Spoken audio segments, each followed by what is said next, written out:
Saan pa kayo nanggaling dyan? Pampanga po. Pampanga? Sa Clark Angeles po, Pampanga. Estudyante? Ano po, 27 years old na po ako. Pero Gen Z pa din. Ah. 27 years Ah, old. 27. Talagang buong pamilya ko, solid Duterte. Kaya po nung nalaman natin na si President Duterte inaresto ng alas 10 na umaga, talagang after ko nang magtrabaho, wala pa nga akong tulog eh. After kong mag-work kasi BPO po ako. Nagpaprint ako ng tarpaulin agad-agad, tapos talagang dumiretso na ako dito. Medyo malayo kaya ngayon lang kami nakarating. Kasi hindi po tama yung ginagawa ng administrasyon na to. Marami pa pong darating. Actually, nauna lang po ako eh. Marami pa pong darating. May mga taga-church pa kaming darating, na mga kasama, may mga kaibigan pa kami na pupunta rito. Nauna lang ako kasi gusto ko rin alamin kung saan yung mismong lugar. Tsaka, actually, dapat pupunta nga kami sa EDSA pero nalaman namin na dito pala. So, parating na rin sila. Ayun po. Maliban sa isang supporter, bakit mo ginagawa yung ganito? Kasi una sa lahat, nakinabang po ako bilang kabataan. 18 years old pa lang po ako, nag-aral na ako ng college. Naranasan ko po yung libreng tuition fee ni Tatay Digo. Tapos may kaibigan din po ako na drug user na hindi naman po siya namatay. Okay naman po siya. Maayos po yung kalagayan niya kasi isa sa mga subuko nag-rehabilitate. Pero para sa akin, kahit na ano man yung nangyari ng war on drugs, hindi tama yung ginagawa nila. Lalo pa yung administrasyon na sinuportahan natin, binoto natin, tas walang mga utang na loob. Hindi po natin papalampasin yun. Kaya kahit na makita kahit saan yung mukha natin, yung pangalan natin, wala akong pakialam. Ang mahalaga, kailangan maprotektahan natin si Tatay Digo. Ayun po. Kaya, at hindi rin tayo alis dito hanggat hindi nakakalaya si Tatay Digo. Ako, nagpaalam na ako sa supervisor ko. Actually, sinabi ko na tatapusin ko yung protesta na to hanggang sa makalaya si Tatay Digo. Ayun po. So anong masasabi mo sa biglaang pag-aresto kay former President? Planado po yan ni Bongbong Marcos. Planado yan. Kaya Hindi issue sila sa ibang bansa ngayon, di ba? Marami pong issue, lalo na si Liza Marcos Oo, sa ibang alam mo na bansa. yon. Opo, nabasa ko na rin po yun at hinihintay ko nga rin yung mga progress. Hindi pa pala sila makakauwi, bawal silang umuwi. Opo, pero Investigahan pa. Opo, hinahangin. Ayan, pero linggo-linggo ho kasi may bagong issue tong Bongbong Marcos na to. Ako, sabi ko, hindi man ako ganun katanda, pero ipagpapatayan ko na ang Pangulong Duterte ay magkaroon ng maayos na buhay. Kasi matanda na si Pangulong Duterte. Matanda na ang Pangulo. Wala siyang ibang gustong gawin kundi protektahan ang Pilipinas. Hindi niya gagawin yung war on drugs kung hindi para sa Pilipino. At si Marcos, isa siya sa mga nakikinabang. Diba? Panay siyang nagsasabi na maganda ang war on drugs, maayos ang pananalita ng Pangulo. Bakit ngayon isa siya sa mga kumukontra sa Pangulong Duterte? Hindi po ba? Ayun, kaya talagang nakakapagsisi kung bakit natin sinuportahan yung Bongbong Marcos na yan. At ako, ito na yung people power tree na hinihintay natin. At marami pang darating na supporters si totoo Pangulong yan. Duterte. So isa rin ba tayo sa mga nabudol? Opo, pinagpapatayod ko pa si Marcos, manalo lang sa eleksyon.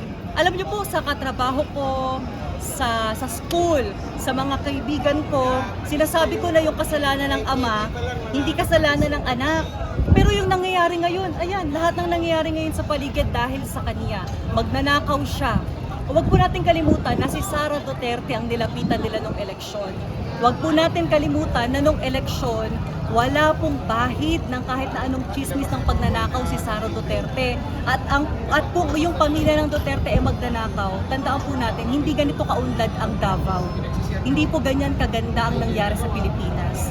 So ang gusto po nila, ang gusto ng Dilawan, ang gusto ng mga NPA, ang gusto ng mga komunista, ng mga loyalista, lahat sila kalaban natin eh. Ang gusto nila mawala ang Pangulong Duterte at ang kanyang pamilya, na napakahalata naman po. Kaya sabi ko, wala po akong pakialam kahit saan man to dumating o kung ang buhay ko man ay, di ba po, maisakripisyo. Wala po akong pakialam kahit na yung mga pulis na yun yung makaharap natin, ilalabas natin ang Pangulong Duterte. Kaya mula sa Clark, Pampanga, nagpaalam na ako sa supervisor ko, hindi ako papasok hanggat hindi nakakalaya si Pangulong Duterte. tuloy-tuloy na po to. Actually, kompleto na po yung gamit ko eh. Dito So, na po ako. magkakasama-sama tayo dito magdamag ngayon. Yes po, hindi po tayo uuwi. At marami din po tayong mga followers na talagang dediretso din dito. Kaya sinasabi ko po na magpunta na rin po tayo dito sa Villacor. At alam ko po, dapat ipadama talaga natin sa Pangulong Duterte yung pagmamahal. Pagmamahal sa Pangulong Duterte. Suporta natin. Oras na po para iparamdam natin na tayo naman yung nagmamahal sa Pangulong At tayo Duterte. naman ang magbayad sa kabutihang ginawa ni Tatay Digong. Kasi sinapo niya lahat eh. Sinapo niya yung bala para mailigtas yung Pilipino. Pero mo naglalakad ka sa daan ng maayos, ligtas. Ngayon meron ka ng takot.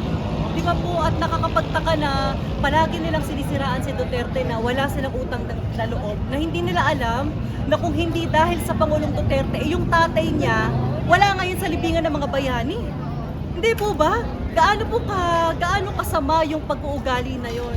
Kaya hindi tayo uuwi hanggat hindi nagkakaroon ng hustisya ang Pangulong Duterte.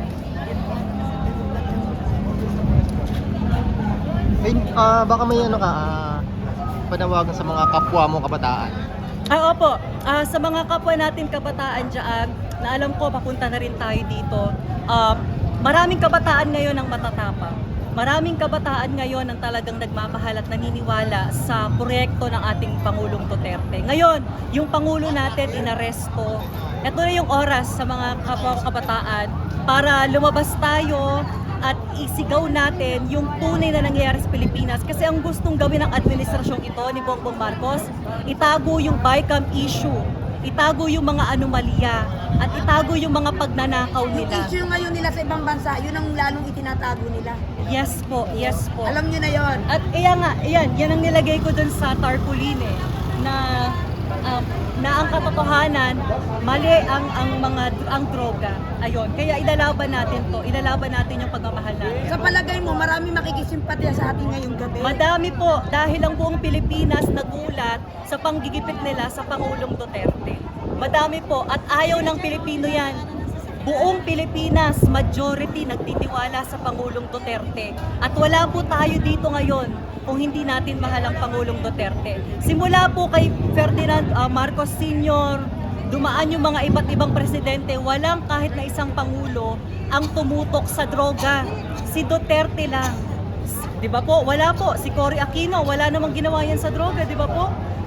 Pumasok lang yung napakaraming droga. Si Fidel Ramos, si Erap, si Arroyo, hanggang dito kay Noynoy Aquino at ito si Marcos. Si Duterte lang ang humarap sa droga at nagpatahimik sa mga narco-politician na pinapangalanan niya everyday.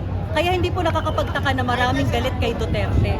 Pero yung sinasabi nilang si Duterte ay mahigpit, hindi po yon dahil gusto ng Pilipino yung mahigpit, gusto ng Pilipino yung kamay na bakal. Kasi kung ayaw po ng Pilipino yan, hindi po ganyang kataas yung, hindi po ganyang kataas yung rating ng Pangulo. Biruin mo, 2016 hanggang 2022 nang bumaba, napakataas ng rating ng Pangulong Duterte. Tapos sasabihin nyo hindi magaling ang Duterte, tapos sasabihin nyo na ang Duterte ay puro kalokohan lang. Yun po ay kasinungalingan.